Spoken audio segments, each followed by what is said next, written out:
Hey guys, Dakota here, and I'm here doing an interview today with the legendary Neil Pickup. Hey Neil, how are you doing? I'm all right, brother. How are you doing? I'm doing great. Just want to say thank you for coming on. It's Hey, great to no have worries, you man. here. Yeah, I mean, like I was just saying to you, we see you talk a lot, you do your commentary and everything, but I feel like there's not very often where you get to just sit down, have a one-on-one, and get asked some questions by somebody. So I feel like this is a really good opportunity for people to watch to get to know you for something they haven't heard. Or I wrote down a bunch of questions. I think there's some unique ones that we maybe haven't seen been asked before. Okay, mate. But I just wanted to start off with a pretty basic one. And how does it feel? Like, I would say a lot of people would think that you're a voice of the sport of arm wrestling. You do a ton of commentary, obviously, with your arm wars. You're very busy. How does it feel to just know that you know all these people and you're really a voice for a lot of people?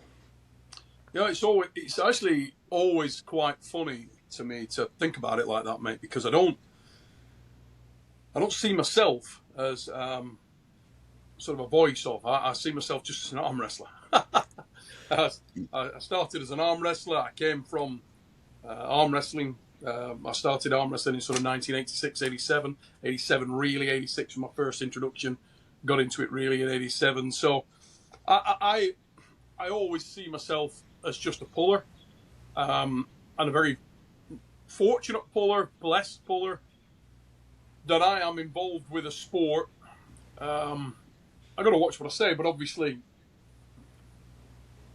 I do this for a living. I commentate for a living. I commentate, I announce, I talk about sport. That is what I do. It's my profession. But with arm wrestling, it's different. With strength sport, it's different. Arm wrestling, strongman, or very, very close to my heart. And in descending order, it would be always arm wrestling is primary in my heart because it is what I do. It's my DNA. You know how it is, mate. Everybody who's watching knows how it is. When once you're a puller, you are. That's it. You Yes. can't. It's like the mob, right? You can't leave. No, for So sure. one of those, really, mate. I feel very blessed. I feel very privileged, and I honestly love it. There's no there's no sport that I enjoy talking about more than strength sport. I work in fight sports, but I don't love them. Okay. Not like this. Not like arm wrestling. When I'm doing arm wrestling, when I'm doing strongman, I am in my wheelhouse. It's amazing. What is it that does it for you? Like where you watch fighting and you're like, oh, it's I like it, but it's just my heart's maybe not in the same place it would be for a strength sport. If you could try and pinpoint it down, what do you think it is? It's a funny thing because when I was a pup, when I was young, I actually came from fighting into arm wrestling. Um, Long story attached to that. I think it's already out there. My uncle Sam had died of a brain aneurysm, which may or may not have been linked to fighting. I was involved in boxing at that time. All my family were boxers. You just end up doing it. I don't know why. You sort of just end up you just doing it, aren't you? Everybody did it, so I'm doing it. And I liked it and enjoyed it. My mum didn't like me doing it. She didn't want me doing it anymore. She was getting upset. She didn't want to come watch me fight. She didn't want to be involved in that at all. My dad sort of said to me, "Look, so upsets your mum." He was fine with it actually. My dad was cool with it. It was okay, but my mum not so much. And arm wrestling, when I came across it, gave you the buzz, the visceral nature. It was similar to. Everybody says, "Oh, it's just like fighting." It isn't. I mean, I'm not a professional fighter, but I fought, and I can tell you, it's worse. It's way worse. I'm just it's. It's not hard about it. But some of the stuff that you get from that, you do get from arm wrestling, Okay. particularly one-on-one super match arm wrestling. Actually, there's more commonality there. But the visceral nature of it, the one-on-one, no excuses competition, is something that I gravitated towards. I was very strong genetically as a kid. Like anything else, I suppose, if you're good at something, if you've got an ability at something, then you become more embroiled in it. But I think my dad has a lot to answer for in that respect because I think he saw it as an opportunity to shepherd me away from the fight thing a little bit. and he encouraged me very much on that, to get away from the fight sport and go more into arm wrestling. Talked to me a great deal about, the damage that you would take from fighting. Yeah, so I suppose my dad's got a lot to answer for, but Okay. the camaraderie, the friends you make in this game, are the journey, Dakota, is bigger than anything else, mate, if I'm honest. Yeah, no, that's fair. And I can agree with what you're saying on that because I've played a lot of sports. Obviously, I haven't been around too long, but from the basketball in high school, American football, all those things, you do meet people. Yeah, But when I came into arm wrestling, through my dad actually, I learned a lot that there are people here that you meet. It doesn't matter where you go.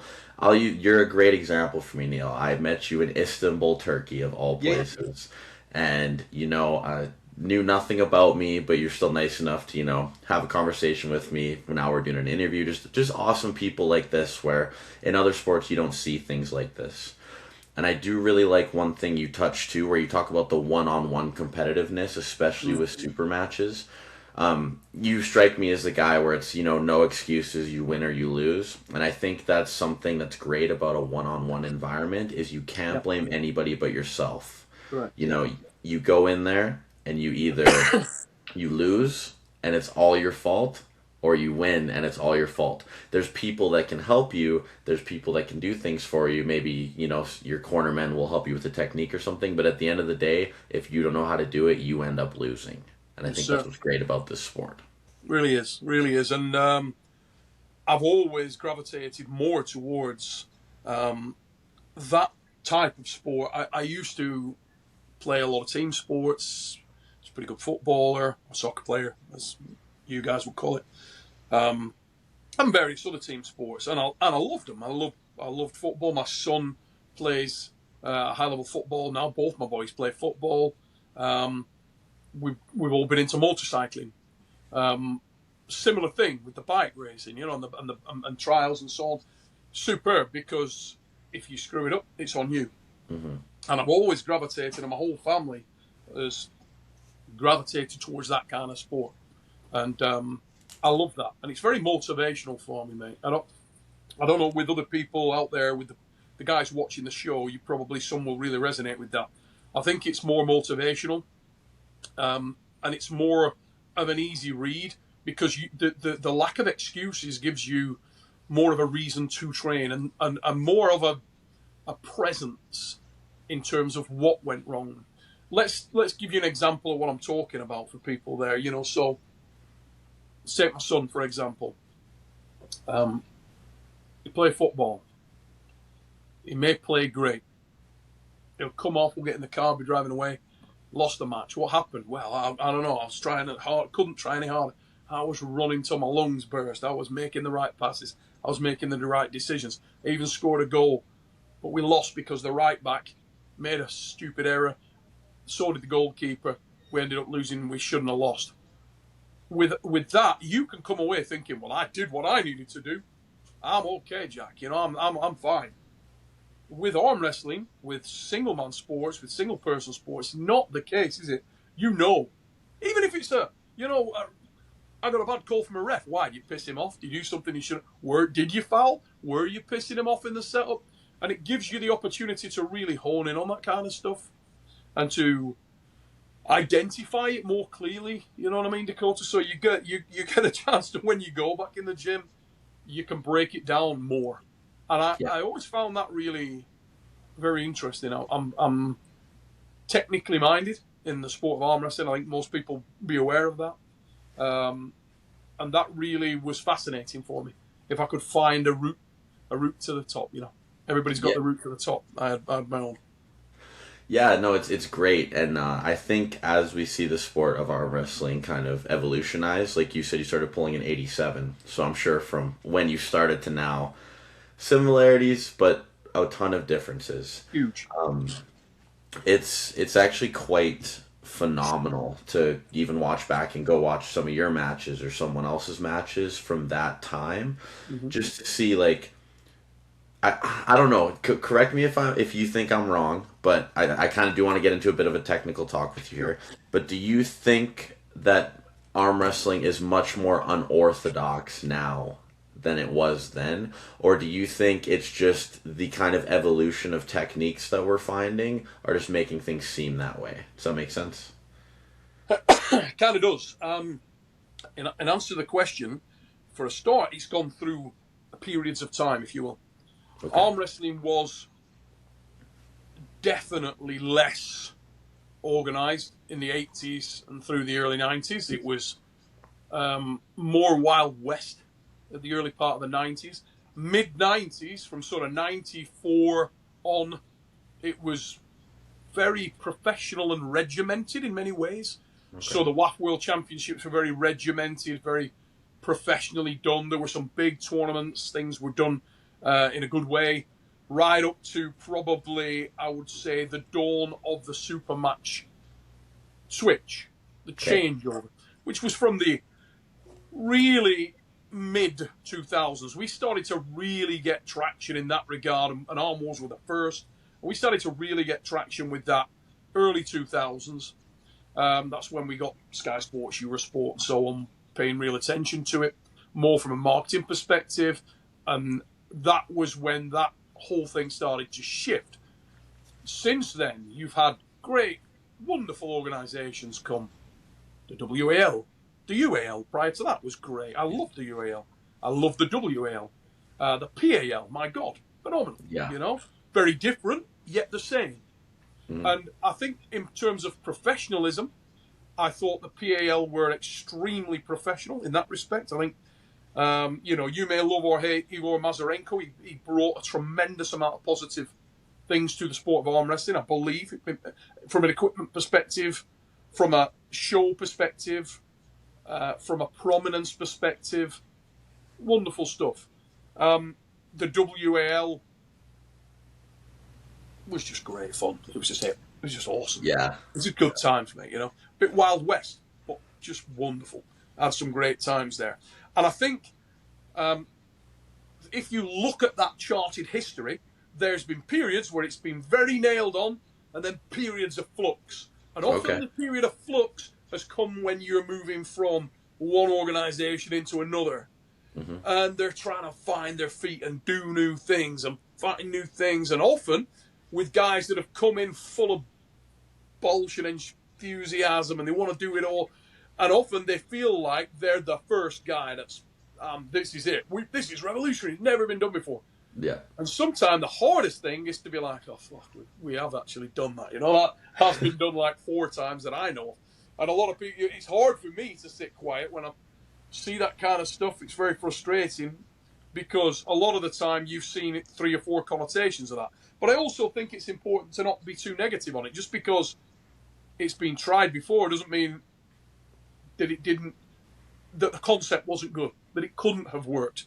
Yeah. Often, small things, sliding doors, small things make all the difference. And if it had just been done with this little change, So what I'd prefer to do is try to, where I can, say, look, this has been done before, but here is something that went a little wrong. I want to give you an example on that, mate. It's pretty close to home. So Okay. we were over there in Atlantic City, and the guys were over from Major Arm Wrestling League. Yeah. Yeah. Yeah. So, Major Arm Wrestling Championships, excuse me, and I was talking to him there. The team concept is awesome as well. So, in fact, that's better. Let's talk about the team concept. Okay, let's do it. So the team concept is not new. We actually did that with Arm. We did a thing called the Trident series, which was going pretty good. It was clubs, and we'd get guys doing little bits and bringing in their team. So it'd be the Freak Shot team with other teams, And we brought that in for a little while, and it was going good. It had great potential, and we'd stack the card so that you had the cards were there, the matches were there, but you were also part of this little crew, this little club, this little team. We did a little magazine and stuff like that. And the thing that actually was problematic at the time was no-shows, believe it or not. So, interesting.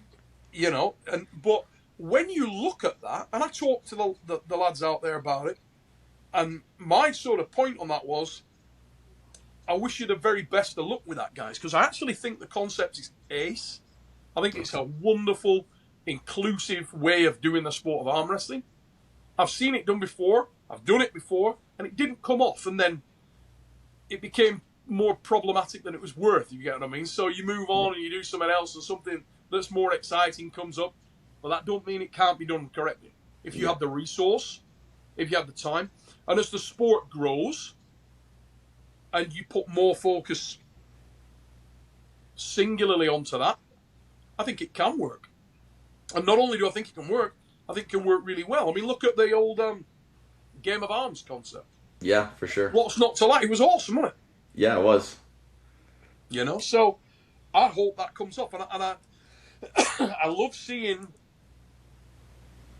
that constant flicker of light, you know. I love seeing guys come in, and when one ember burns away, fades away, I love to see a new one come in that's glowing, that's ready to go and ignite and run, because that's the only way we're going to go forward. Ultimately, we'll all be gone at some point. So guys coming in with looking at the thing and making it blaze again, let's go. Love it. Yeah, no, for sure. And I really like your approach to that, because I think one thing that maybe some people do forget is, yes, maybe this has been tried, 3, 4, 5 times beforehand. But let's say, like, someone like me, for example, I've been seriously training arm wrestling for 5 years, a very short span of time. But, someone who comes in, they're new, they want to suggest something. To someone like you, Neil, who's been pulling for a long time, you might be like, oh, I've heard this 1,000 times over. This might be my first time thinking on it. So I like your approach to positively, oh, this has been done before, but adjust this, and this. You can present that with a technique. You can present that with a league in the sport. Like, it's got many differences. But there's no point in shooting people down, because this could be their first time ever thinking of this, even though it's been presented before. And not only that, mate, I couldn't agree more. And also, it is a different time now. Yeah. It is a different place now. The world is more, the appetite maybe is wetter now than it's ever been, you know what I mean? For that explosion, for that, the thirst for a new look, a new thing, more connotations of it, different kinds. Why not, let's go. Sometimes I think people get a little bit protective of stuff like that, and when a better idea is probably to embrace it. Not embrace it blindly and stupidly, and do pay attention to mistakes that were made before. Absolutely, experience matters big time. Yeah. But also, like you say, different brain, different day, different enthusiasm, different look. It counts big time. And I always think with stuff like that, with that sort of, I think young men are awesome in that respect in terms of making things succeed. Because when you're at that age, you've got so much bloody, you're not weathered by the journey, you know what I mean? Okay. You're not like, there's no, you're not like battle scarred, you're not, I'm never doing that again. You're more like, no, let's go around, let's climb up that hill. What the fuck's over there? What's behind this hill? How fast can this thing go? And I think the world, this is just my take on it, mate, but I think the world progresses because young people are prepared to do stupid shit. No, fair enough. You know what I mean? Like, just they will, like I said, they'll get on the bike, they'll swim out to the dark water, they'll do the stuff that you maybe tried once and came up a little short and don't want to do it anymore.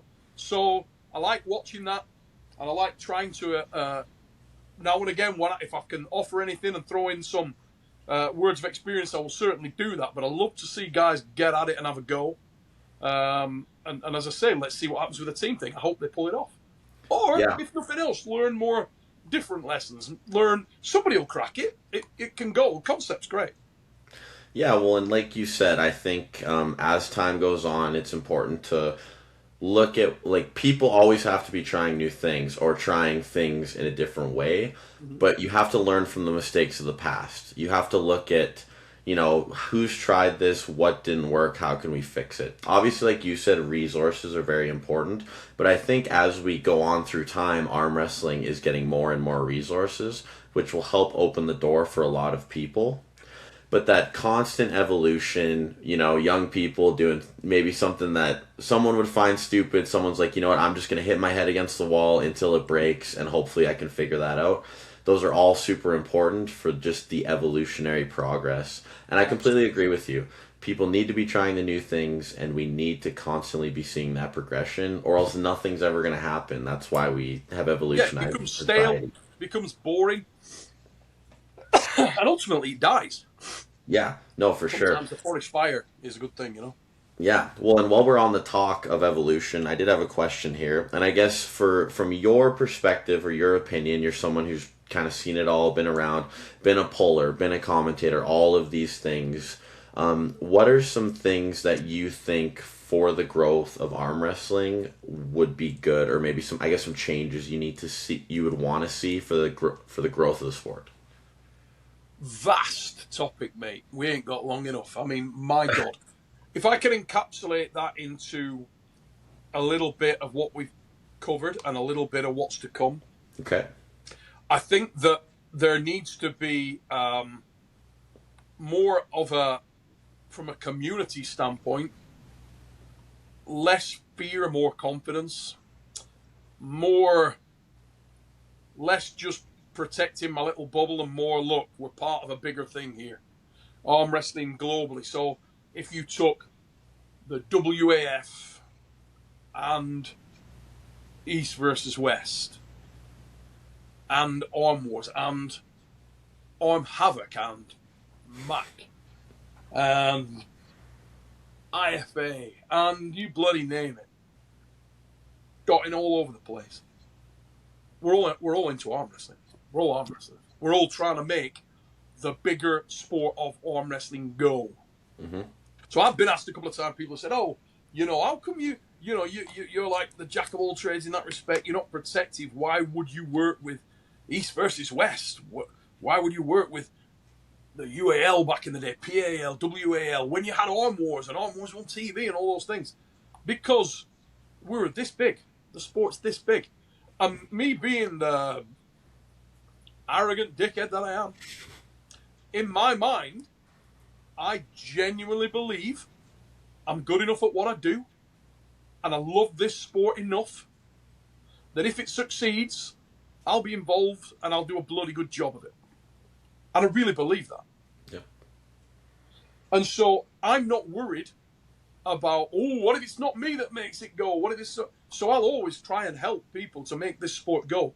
Because ultimately for me, the thing is, look, I've said before, by the time when they throw dirt on me, all right, if the sport of arm wrestling is established and no, my sons, your son's sons walk into a place, walk into a gym with an arm wrestling t-shirt on and say I'm an arm wrestler, and nobody goes, is that even a sport? Is that a thing? And sort of like, they go, cool, you're an arm wrestler, awesome. Can you imagine years ago, you wind the clock back 35, 40 years, and you say, oh, what do you do for a living? I fight in a cage. I fight bare knuckle in a ring. Really? Yeah. Wait, really? No, nobody's saying that. Yeah, true enough. Nobody's saying that. I mean, a moment ago, we were talking about the thing with, tried and it failed. Do you know how close the UFC came to failing? Oh, yeah, I've watched that story. It's crazy, hey? Isn't it educational? I mean, you watch that and you think to yourself, it was this close with huge support, huge backing, and a wonderful sport. And it nearly failed. Doing all right now, though, isn't it? Yeah, I'd say. Doing all right now. So, the way I see this thing is if enough of us are 100% out there punching arm wrestling to the roof, we'll get it there. Yeah, no, I agree. And light work and all that. Yeah, I think you do a great job, Neil. I think, like you were saying, you go around everywhere and you are always promoting the sport, and you just can tell that you sincerely have the best interest in mind at all times. And that goes a long way. I know we love hearing you commentate. We love seeing you out there announcing the people, calling them in with passion and heart. So I did just want to take a second to let you know that that does not go unnoticed, and we do Thank really you. love that. I'm trying my very best, I promise. And you're doing great.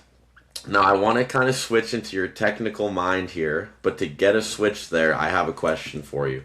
So, when you look at, let's say, NBA basketball, for example, a lot of people say, oh, if you were to drop a basketball player from the 80s or 90s and put them in basketball today, they would have no chance. Like, the sport has just came too far. They would be too slow. They won't be able to jump high enough. I personally think that arm wrestling is a sport where you can't really say that. Like it's a different switch on things. Maybe technically in some aspects they would be, it would be different, but they would pose different threats and they would be threatened by different things. What's kind of your take on that? Do you agree with my sense on that, or do you think that today's arm wrestlers are just too fast, too strong, or do you think that the arm wrestlers of the old, or they have something that we don't have? Like, what do you think on that? I think it's as most things in life are, mate. I think it is. There's a lot more grey there than there is black and white. Fair enough. So that is the best way for me to answer that would be that I believe that the very best of the past would be competitive today. Okay. There are more high level guys now than there have ever been. And why is because the sport's prominence, the internet, things like this are visible to so many people. Out there you're gonna have guys, they're Dakota guys. That's my guy. Mm-hmm. I'm going on his pop. They can hate me, but they love you. Fair enough. So they're Dakota guy. You might have another guy that's I'm a Pradeep Singh guy. I'm a Jake Ward guy. I'm a Craig Soulier guy. But each one of these guys has got their hardcore fans, and outside of that, it filters out, and then they're in the gyms and they are working and they are grinding. And you speak to everyone now, whether it's here in the UK, over in Ireland, Scotland, Japan, you name anywhere you want to take it. Hey guys, have you got more guys showing up to your clubs than you did in the past? Hell yes. Yeah. Yes, we have. Speaking of Dev, who's obviously one of my personal friends outside the sport, but keep in touch with him all the time on the high hookers. And mate, his training, going into matches where he's pulling every night a week a different club in his vicinity, and every one of them stacked to the goddamn rafters. All over the world on any given night, there are crew working hard. And there are some good arm wrestlers. And they are watching and have access to technical nuance, technical nous, technical expertise. And it's there. And they can track back and they can see it. And we never could. You had guys in the past who were technical outliers, excellent arm wrestlers. Lorenzo Villar, Engin Terzi, Svetan Gashevsky, Janis Amelins, and more. Great pullers. Guys in Canada, like Aaron Lengel. Yep. Awesome kid arm wrestler. Who mentions him? You don't get a lot of people going out there, oh, Aaron Lengel, bad dude, superb arm wrestler. Mother, he's a mega arm wrestler. Yeah. Dude lived and breathed it. I know, I watched him. Lived and breathed it. There were so many more. The late Burt Whitfield, master arm wrestler. Andrew Cobra Rhodes, master arm wrestler. The best were always the best, but they didn't have the voice. That's fair. Yeah. So, if you picked out the freaks that have come and gone, drop them into today's world with access to everything there is today, maybe they're better. Maybe a handful of those guys are the best we've ever seen. Maybe Richard Lupkus, if he's table training, beats everybody there's ever been, but he didn't. And if my auntie had balls, she'd have been my uncle. Yeah, no, that's completely fair. I do like that take on it, though. I think people do forget that, especially in the last span, like not very long, we have gained access to so many things as a society You know, in the palm of my hand here, I can find more information than was able to be found for so long. Technical nuances, all of these things. And that's why we see things just kind of snowballing at the rate we're going into sports, especially with arm wrestling. You know what I mean? Like you said, you can pull up a video of, anyone arm wrestling from however long ago, and you can, what were they doing wrong then? What were they fixing? What can I do now to adjust? And I think that's super cool. I think that's awesome. And I like what you said with Richard Lovekeys, right? You never know. You don't know. Where would he be at with the accessibility? Because now, and the other point I wanted to make on this was depth. Let's talk about depth, okay? So you had these guys, you had the guy, you had that, and we've already kind of had this proven because up to only a short period of time ago, a super banged up, not really motivated anymore, and let me tell you, he wasn't. Old man, version of the perfect storm, still manhandled Petrenko. Yeah, or unless I'm mistaken, is the guy right now. And dominating right now. And let me tell you, that was an old, banged up version of John Brzenk. You put John Brzenk in his 30s in that mix, you'll feel like the Vikings have just arrived in York. Because it will be rape and pillage. That mother will go through the division like a chainsaw. That was a different man at that time. All those of us who know. We know what we saw. We know what we felt. We know bad man. Could he, if you inject a 18-year-old John Brzenk right now into the world and go, hey, John, start again with what you've got now, with all the candles, with all this stuff, with all these people. What, you think he can't do? Oh, he can. Yeah. But you know what's cooler than that? Others will come. Yeah. They're coming. Oh, for sure. Stronger. Better than we've ever been. This sport hasn't seen the best. Because all around the world, you've got the guys that are... I mean, if you say, I want my son to be way better than me. My boys, I want to be better than me at everything. Yep. It's up to them whether they realise the potential, and me a little bit, but my aspiration, and pretty much every dad in the world is going to feel the same way. They want their boy to be better. If you went to Devon now, say, you want Olin and Milo to be better than you, Dev's going to be like, yeah, I do. 100%. Yeah. If you could sign a contract in blood tonight, would you do that? If you could write, I'll stop, but my boy's better than I ever was. I'm in. Show me the paper. Awesome. I'll do that deal all day. And I'm not alone in that. Most dads will feel the same way. So, somewhere, and I'd love to know who. That's the fascinating thing for me.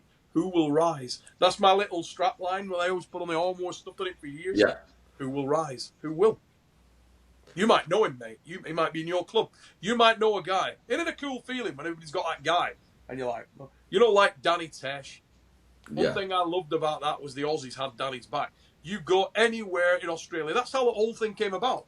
You'd be like, oh, well, this guy, I don't know whether he's going to do... I can do. Danny Tesh will do. Don't you worry about Danny Tesh. Every friggin' Aussie would bet their farm. And I absolutely loved that. I loved that they had their guy. And they all rode into battle with him at the tip of the spear, So, who will rise? Who's next? Yeah, and that's what it's all about. Whose guy's actually the guy? That's what makes fun matches, Whether it's Arm Wars, whether it's a Mac, whether it's a little promotion somewhere who's got two guys, Then all of a sudden these guys compete and now he's the guy for both these groups and we got this guy. And that's what it's all about, really. It's actually so fun to think about when you look at that. I do want to touch on what you were saying with depth, though. There's even more depth as the sport progresses because not only were you talking about the new guy coming up, the 18-year-old whoever who's got all the access. Let's talk about the Eddie Halls. Let's talk about the Brian Shaws who have been building strength for something different for so long and now maybe taking a little bit of a different approach. Let's look at this arm wrestling thing. How can we do in this? You know what I mean? I think you would agree with me. I'd say Brian Shaw's dove in a little further than Eddie has at this Oh point. yeah, But there's no reason why neither of those guys can't become a threatening force in the sport. And you know what I mean? This adds to that layer of depth yet again. mate, 100%. And the interesting thing there is, we've got guys that are coming to the sport later in their career because it still facilitates that, which is a wonderful thing about our sport. But even more, the secondary layer on that is that they are a signal flare. So when we do the Titan House, I always have this in my mind that I love it. That Brian, Eddie, Bob Frampton, Terry Hollands, Lawrence Shackley, all these guys, Robbie Oberst, and the girls too that are coming in, they will also in turn inspire other people that are young strongmen, young strongwomen. Mm-hmm. Oh, well, Sam Belleville did this, so why can't I do this? Rebecca Roberts did this, why can't I do this? Robert Oberst did this, he's cool, why can't I do that? And that's the guy. The guy that's Brian Shaw, but he's 23. Yeah. Now, that's a rare find, because Brian Shaw is an absolute friggin'... I mean, that is one unusual individual right there. If you blend, wow, there aren't many of them in a century. You know what I mean? That's a freak of nature. And a package deal. He's got everything. But there will be another. And the interesting thing with the growth of the sport, previously those guys would have, arm wrestling? Nah, little tiny thing. Nobody gives a about arm wrestling, do they? But now more do. So now it's, let's have a go at that. And our job is to sell it in more. Go out, find more of them. I love finding more of these dudes. I absolutely felt about, one of the things I wanted to do was literally go out, you know, the Savage Search. So we found, guys came up there. I kind of love to do that and just go and tour around now and again and find more. I want to, if you guys know of a guy, a girl, a person that is not right, that's that one, that's the guy, let me spotlight that dude. Let me spotlight that person. Little story. So, Devon. Now he's the guy. Yep. I remember having arguments with the organizer. I wanted to bring Devon in. And they're like, no, I got it. No, we ain't, no. And who do you want to put? Taras. What? Are you out of your mind? No way. Don't be ridiculous. Yeah, but if you know what you know, if you know you've seen something that's unique, be brave. Back that guy. And all of the promoters out there, all of you, the guys that are on the frigging front line, the unsung heroes of this thing, that are putting on those shows on a Saturday and a Sunday, all over the place, in every country in the world. Those are the unsung heroes. And all of them have got a guy that comes to their events, their little show, that's a killer, that's a bad dude. Yeah. How fucking bad are they? How bad is that guy? And I would love to know. Because they're there. Trust me now, they are there. The guys that we will consider the killers are there right now. They just haven't got a spotlight on them. No, and that's completely fair. And I mean, my mini example of that right now, and you've met him a few times, I believe, Josh Belland. He was a guy, and we kind of saw him developing, and we were like, you got to come and try yourself on one of these versus West. He ended up coming to Colorado. He got second to Brad Grundy, but he got wins over Mega Mike. A few good guys there, and it was good for us because we had been to that point with him where we're like, you're the guy around here now. Let's venture out and see how good you really are. Yes. And not only that, but like you were saying, you can't just arm wrestle the same people and get better. Like, you got to understand where you need to get to, if that makes sense. You got to venture out at some point. So absolutely, mate. And yeah, like you said, there are guys who you may not even know they're the guy right now, but one day, if they work hard enough, if they put in the work, they travel, they do what they have to do, they will become the killers. And it's exciting to think about essential steps, Dakota. All these are essential steps, brother. So you guys getting behind your guy makes him push harder. Oh yeah. makes him go further, makes him train more. If you never do, if you guys never get behind that guy, he's not as motivated. It's not as big in his. Why would he get up at 6 a.m. before he goes to work to do frigging wrist curls? Why would he do it? So all you guys out there, you're building the guys. You're building the best. Mm-hmm. Don't underestimate. All your viewers there. Don't underestimate your role in that. Yeah. And it's exciting, mate. It's exciting to see them come. Oh yeah, I completely agree. I do agree with what you're saying where you build the guy, but you also there are some of those guys who are just psychopaths who'll get up and do the wrist curls anyways. Yes. Yeah, so it's exciting, but that motivation helps. There are some people where the difference between them putting the work in and not is that, hey man, you got this from someone in their club, or that I believe in you. You know what I mean? And that's why it's so fun to get to talk to you, Neil, because I think through how you talk, your commentary, everything you do, the fix, the arm wars, you give a lot of people that little signal of I believe in you. Because Arm Wars, I would say, is an example of that. You bring people in who maybe we haven't seen before. I remember when you brought Mason DeRossi on, Alexander Kashadze. These Yes. guys, these are Canadian guys who I've met, who I know very well, and it's so cool for me. And, I'll use me as an example. You bringing Mason over, you bringing Alex over, that makes me go, oh, this is something that I can do one day. There's Oh a yeah. person who is granting the ability for, if I work hard enough, you give me that I believe in you in a way, because all of a sudden now, if I work hard enough, Neil will believe in me. He'll let me come to Arm Wars. I just have to show him that I can do that. And I think that's something that's quite amazing. Mate, 100%. I mean, the the spotlighting the guys, the educating the guys, the bringing them in, the giving them media training to help them to brand build. The kind of deal there, we help them to become something, and they pay back by coming and doing matches. That's kind of how it works in a rough cut way, and if you needed proof of the fact that it's very effective, look at the guys they're still there. They still come back year after year after year after year. Mm-hmm. I mean, Devin Larratt, he was at the last event. You know what I mean? Yeah. So it's very rewarding sometimes when you see a guy progress. We've just had it with Bogdan Stoica. Yeah. Yeah, you had it. Yeah. And I would love to tell you the truth behind that, and one day over a beer maybe. I don't want to, talk about it publicly, but It's okay. difficult sometimes to get other people to believe in that. And you say, oh, this guy's bad, dude. Oh, no, I don't think so, because I heard this result. And they don't look at the nuance. People don't care about the detail. They don't know the backstory. They don't know. Everybody's got a backstory. Everything's got a backstory. But if you've seen a consistent path and you know a guy's that good, and maybe there's one thing wrong but 8 things right, chances are that it's right. Give the guy a shot.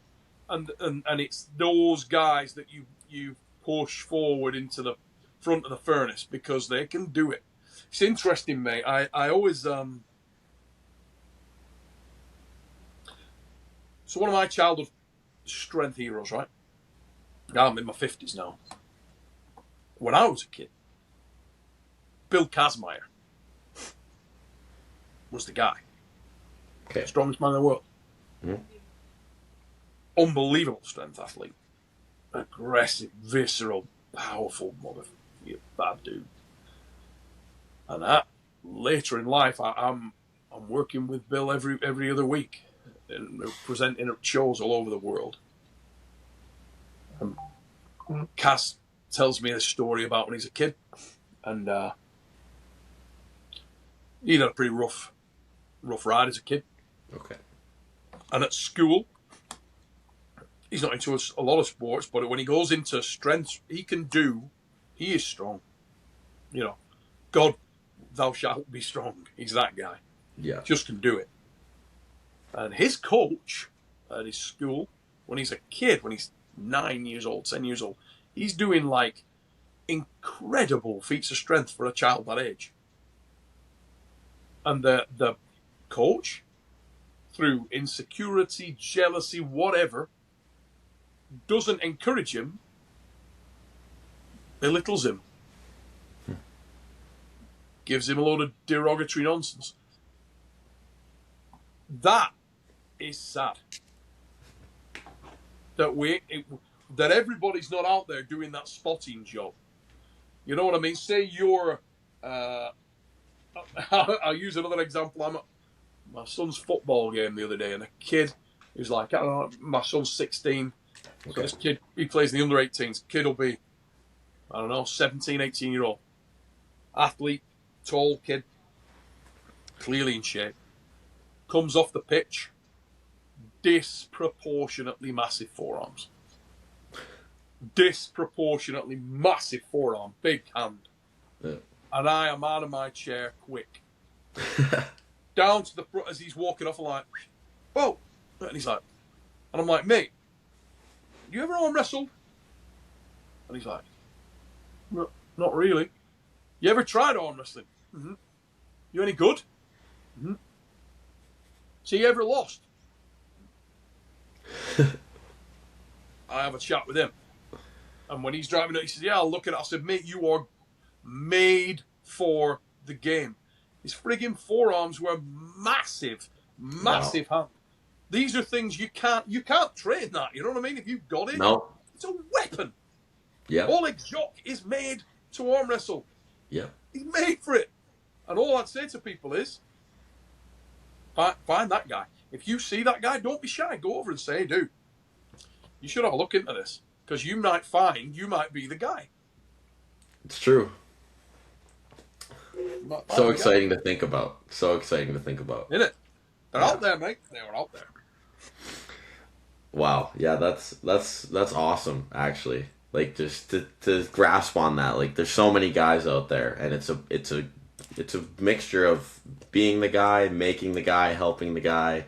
Mm-hmm. Like you were saying, you know, and this is a more sad aspect of things, but there have probably been guys out there who were talked down upon, or someone was rude to them and told them they couldn't do it, and because of that, they're probably not the guy. A lot of them. Yeah. A lot of them. Isn't that a shame? It is a shame. It's crazy to think about when you think about we're talking depth, we're going to keep talking depth. Like you said, it's just all of that depth that comes into it on all of these things. It's crazy. But I'm going to move directions here because I wanted to talk to you about this. This is something I said in the message. But for someone, a lot of people I'm going to assume that watch this have watched you or anything. But give us a quick rundown on the dark arts. I know it's something you love to talk about, you love to cover. Let's get into that a little bit because I have a few questions on it. Okay, so dark arts arm wrestling is not finite. It is conceptual, and it can be utilized with any style. In order to be good at dark arts, to be really proficient as a dark arts style puller, you would need to have certain things. Okay. You would need to have... Let me correct that. Let me qualify that statement a little bit. You could do it, and you can utilize elements of dark arts arm wrestling, whoever you are, whatever you do, if you understand that style of arm wrestling. However, to be the most proficient, the most free, the most unbridled, and be able to use the concept and the style most efficiently, you would be fast, quick, pulsy. So, Bogdan Stoica is very much predisposed for ability in that respect. I was, that's why it came that way. I had great fast twitch. Mm-hmm. If you've got guys that have got excellent movement dynamic, if you're a good dancer, you can probably something. If you're very wooden, very diesel, less your style. But you would need to be a very proficient orthodox arm wrestler first. Okay. So if I was going to teach my sons to arm wrestle, you arm wrestle orthodox and you learn and you cut your teeth. But once you understand the dynamic of orthodox arm wrestling, the dark arts can unleash an entirely different thing. And to give you a clue, a precursory clue on a lot of the stuff that it is path of least resistance. Okay. Often you'll find arm wrestlers banging their head against a brick wall in a position. Yeah. And they go into a panic. And as you study different types of sport, I came across, and I developed dark arts really from history and background in various sports and analysing how can that guy do that? Why is he so much better? And when you pick the brains, and I've been very lucky to be around and surrounded by guys who were extraordinary practitioners in their sport. Mm-hmm. You know, jiu-jitsu, Braulio Estima. So understanding someone at that level. In trials riding, Tony Bull, Dougie Lampkin.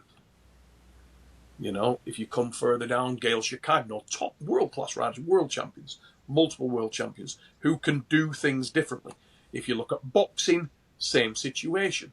I had conversations with Sugar Ray Leonard about this kind of, and it was very, very interesting to you. And you speak to these guys and talk about how do you do that?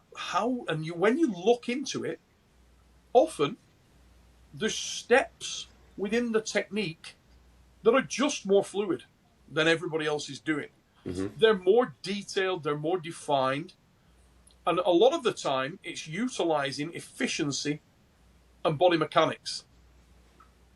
You know, I don't know whether you've ever done any jits, any jiu-jitsu at all. I actually have not.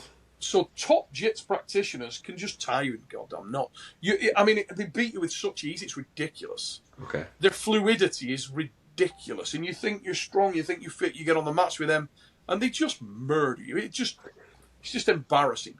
And a top boxer would do the same in their discipline, and so on and so on. And it's because of efficiency of movement. You are chasing their fluid. They're utilizing every aspect in order to get the result. Mm-hmm. Dark arts arm wrestling, it is that. It is elite level arm wrestling. When you understand the sport at a solid, very, very solid level, there are little elements that you can introduce which make the whole thing so much more efficient. And when I've walked through it, the best results I've ever got have been when I've been working with guys who are very proficient in styles of the sport, whether it be a very, very proficient hook puller, very proficient top roller.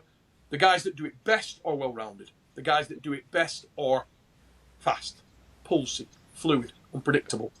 And if you do have those aspects, it can be an absolute difference maker. It can make things very easy. And I think the best evidence or confidence builder that I've got for that is that I only really established it after I'd had the joint rebuilds in my arm, after all this shit was done. Yeah. That was because I had my arm basically in a splint for just under 18 months. When they took the cryo cuff off and they unpinned my arm, it was like a toothpick. I mean, I was really upset. I was devastated. There was nothing there. I could see the individual bones in my forearm. Wow. There was nothing there. Yeah. That was some scary stuff, mate. I believe it. It really rattled me. My wife, who was a 60-kilo girl, could beat me, and it was bad. Yeah. So obviously it starts to come back, and when you start to get muscle memory back and so on, it recovers. But there was a period within that where I had to look at things very differently. And that's what led me on the path of the dark arts. So I'm actually quite thankful that I suffered the injuries in some ways. Mm-hmm. Because I'll tell you what it is, I wish I knew what I know now when I was still fit and strong and young. I really do. Because I'd have done some damage then, mate. Yeah. Yeah, big time. Anyway, what's done is done. There's young men out there that I can teach and do, and we'll see. Yeah, fair enough. And like you just said with the teaching, I think it's you get to a point where you can kind of swap aspects in a sense, right? Like we're not young forever. There's going to come a day when I'm not as young as I am, and it is nice to still be able to give that knowledge through teaching through that sense. But I do want to rewind and I want to touch on something that you said that I think is super important that I feel like a lot of people miss. And anyone who watches all my videos probably gets sick of hearing me say this, but orthodox is where everything starts. Any sport you do, you need to become proficient in something orthodox. Learn 100%. Learn your hook, learn your top, learn your basics, very, very basics. Because I this is the example that I always use, but people tell me like, oh, I want to pull like Devin Larratt does. And I'm like, well, go watch a video where Devin was pulling, 20 years ago or something. He's not arm wrestling the same way that he is right now. And he went through his period where he pulled orthodox. He would get into that nasty hook. You know, he went through that phase. He did all these things to get to where he is right now. Yes, he And did. that's one thing I really like about how you explain the dark arts and how you touched on it is it's a level that you can get to, but you can't just jump levels. You know what I No, mean? exactly, Dakota. Yeah. It's like a video game if you're trying to go fight the level 100 boss and you're level 1. You can't do it. You can't do it. You have to go through the levels, you have to do the things. Yeah, that was a great way of touching on that. I have a I'm right set. back at you, mate. Thank you for that point at the end, because that is exactly correct. And it's interesting. I've had these conversations with. I mean, I was speaking to Devon about that. Devon's obviously, his boys are in the sport now, and Mhm. we had exactly that conversation. Sat around a bar, just me and him, when we were over at the last East versus West. Yeah. And I said, that at the moment, the biggest concern I would have for Auden is that he is the most present resemblance of his dad, and he should be.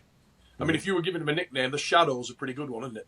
I mean, you watch the dude for him, and people say, "Oh yeah, Auden, don't copy your dad, mate." If anybody on earth has got the right to copy their dad, it's Milo and Auden Lara, Yeah, fair enough. and good on them. Let them do it, but the devil is in the detail. If they want to copy their dad, really copy him. Don't copy him now. Yes. Really copy him. Look at the steps that he walked and following those footpaths, because as you rightly said, Devon did not do what he does now throughout his career. Not at all. Not even. No. No. Totally. The man has gone on a journey and has spent probably more, we talked about this the other day, in my opinion, significantly more time on an arm wrestling table than anyone ever. Mhm. And in doing so, a lot of wool on his back. So you want to emulate that. You want to walk in those paths. The top thing would be for people, get out there and arm wrestle more. And don't be frightened of losing. Don't be frightened of all that stuff. You're going to lose. Yes. That will happen. In order to get where you're going to go, you're going to get your ass. God damn, I used to lose all the goddamn time. Mhm. Sometimes you'd go knowing you were going to lose, knowing you weren't fit, knowing you weren't ready, and just work one technique, knowing you'd get your ass handed to you. But then you could go and understand, okay, that's what I need to smarten up. And then on the day when it really matters, then you go ready, then you go rested, then you go. And at the end of your career, you can see you've done okay. You measured up, and if you had a good time doing it, what's not to like, mate? All the bad things in the sport come from pressure we put on ourselves. All the bad moments. Oh God, if I lose, people think this, people think that. Cut all that crap out. Cut all that, mate. Fear and regret and all that. Twin thieves that would rob us of today. Get Yeah. out. It's today. Go and get arm wrestle. Let's have it. Yeah, no, I agree. Yeah, I'm actually interviewing Auden tomorrow, so I'm gonna touch base with him on that whole copying his dad thing. I think that's a great question to ask him himself, see what direction he's taking that. But Sure. what you just said, yeah, leave your ego at the door, guys. You know what I mean? Whether it's any like, don't rob yourself of today for regret of tomorrow, fear of tomorrow. And to touch on the Devon thing, like we were just saying, whether you're brand new, whether you've been arm wrestling a long time, at no point in this game will you never lose. You know what I mean? Loss is Everybody such a loses. back to the guy thing. Becoming the guy, you have to lose to become the guy. Yes, you do. That's another prerequisite. There's all these prerequisites, and loss is one of them, because loss will humble you, and the humbling. Well, there's much more that comes with loss, but where I want to die, like being humbled by the loss, will make you able to be the guy. Really, Yes, it will. for Mate, sure. look, here's a question for you, mate, and for everybody watching. Think of any sport you want, right? And the more competitive the sport, the bigger the sport, the more real this is. But name me any star of any sport that has not walked the rough road to get to that spot.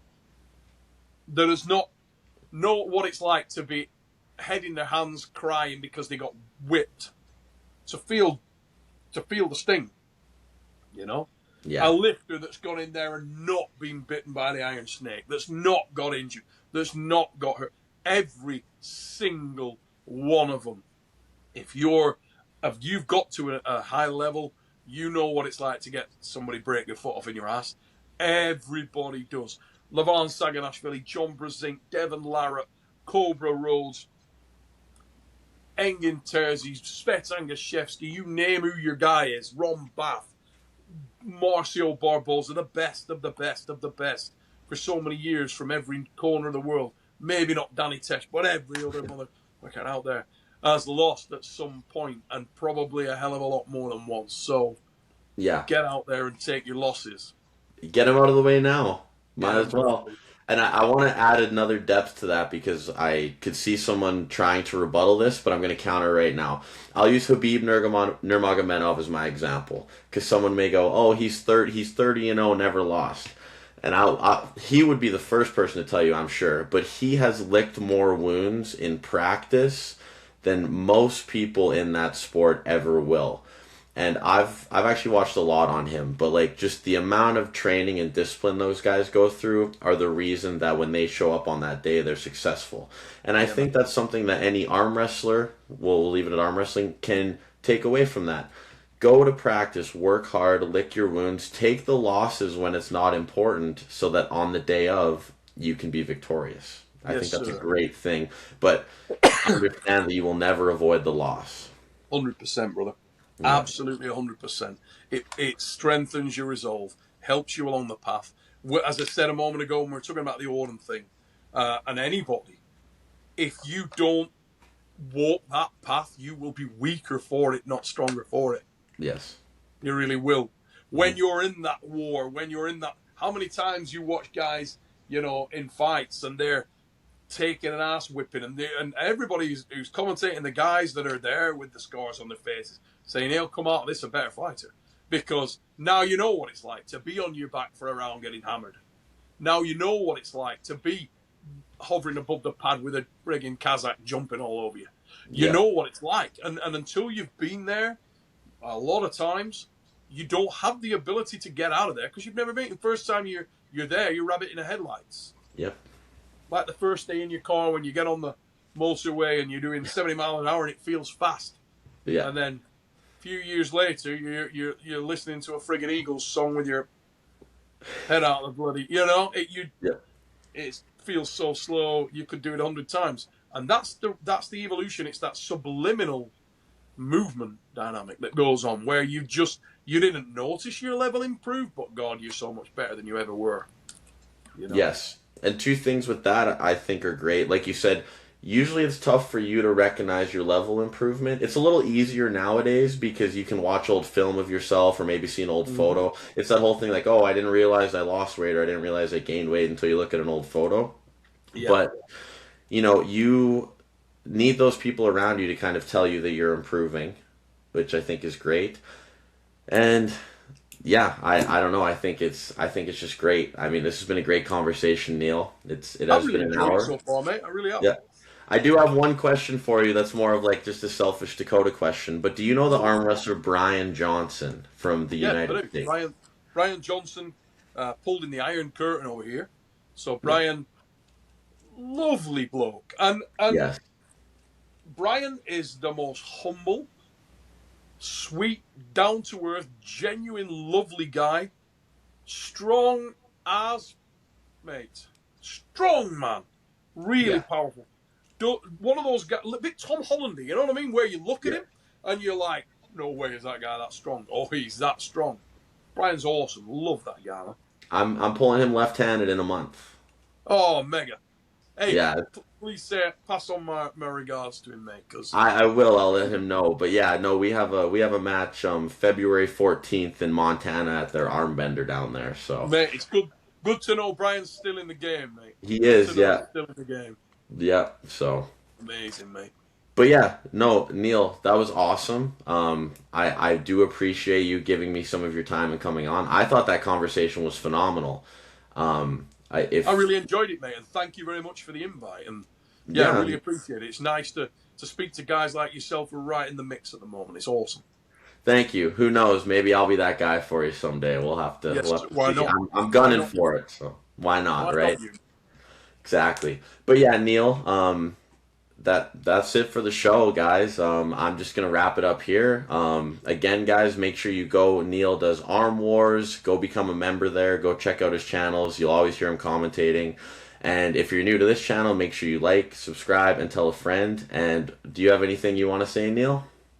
Just wish everybody the best, mate. I hope everybody enjoys the show. As I say, that they sub to you, follow you. You're one of the coolest guys out in the mix at the moment, mate. I know you're on the rise, and it's wonderful to be invited onto your show, to get the opportunity. I'm watching your career develop, and I really look forward to seeing you at the next gig, buddy. Thank you so much. All right, guys, take care.